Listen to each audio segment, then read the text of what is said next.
आने वाले एग्जाम में यह सवाल अगर आपसे पूछ लिया जाता है तो जो गलती इसमें है वो गलती आपसे भी हो सकती है। तो इस गलती से बचने के लिए आइए जानते हैं कि इस सवाल में वो गलती कहां है, सही जवाब क्या है और उसके पीछे का रीजन क्या है।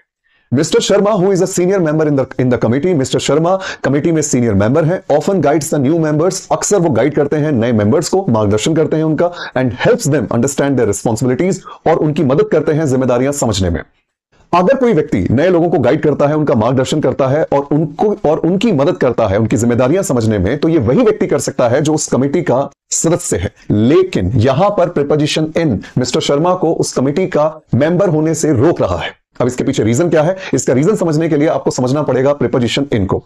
प्रीपोजिशन इन का इस्तेमाल तब किया जाता है जब हमें यह बताना हो कि कोई चीज या कोई व्यक्ति किसी जगह, किसी एरिया या किसी बाउंड्री के अंदर मौजूद है, या वो व्यक्ति या चीज किसी चीज से कवर्ड है या घिरे हुए हैं।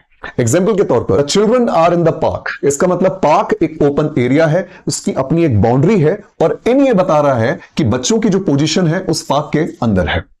The Apple is in the basket, basket एक टोकरी है और इन ये बता रहा है कि जो एप्पल है उस बास्केट के अंदर है, एप्पल की पोजीशन उस बास्केट के अंदर है।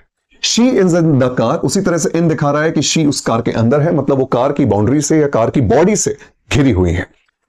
अब अगर हम अपने क्वेश्चन पर वापस लौटें तो यहां पर कमेटी किसी जगह का नाम नहीं है, किसी जगह को आप कमेटी नहीं कहते हैं, इसी कारण से यहां प्रीपोजिशन इन भी नहीं आएगा, और अगर इन नहीं आएगा तो सही जवाब होगा प्रीपोजिशन ऑफ।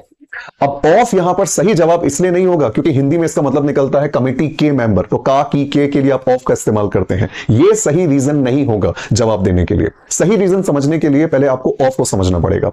ऑफ का इस्तेमाल तब किया जाता है स्टूडेंट्स जब हमें बताना हो कि जब कोई चीज किसी चीज से रिलेटेड है, कनेक्टेड है या उससे बिलोंग करती है। इसे और आसान भाषा में समझिए, जब हमें बताना हो कि कोई व्यक्ति किसी ग्रुप का, किसी टीम का, किसी कंपनी का, किसी ऑर्गेनाइजेशन का हिस्सा है, उसका एक मेंबर है, सदस्य है, उससे रिलेटेड है और कनेक्टेड है, तो तब ये दिखाने के लिए हम प्रीपोजिशन ऑफ का इस्तेमाल करते हैं। एग्जाम्पल के तौर पर she is a student of Delhi university. Delhi university एक एजुकेशनल ग्रुप है, स्टूडेंट्स का एक ग्रुप है, और उन स्टूडेंट्स की लिस्ट में ऑफ ये दिखाता है कि शी भी एक स्टूडेंट है, शी भी उस लिस्ट में शामिल है। अगर शामिल है तो स्टूडेंट उस दिल्ली यूनिवर्सिटी का क्या हुई, मेंबर हुई, सदस्य हुई। इंडियन क्रिकेट टीम यहां पर एक प्लेयर्स की एक ग्रुप है, प्लेयर्स की लिस्ट में ऑफ ये दिखाता है कि ये प्लेयर भी है, ये भी एक प्लेयर है और उस लिस्ट में शामिल है, मतलब उसका एक मेंबर है।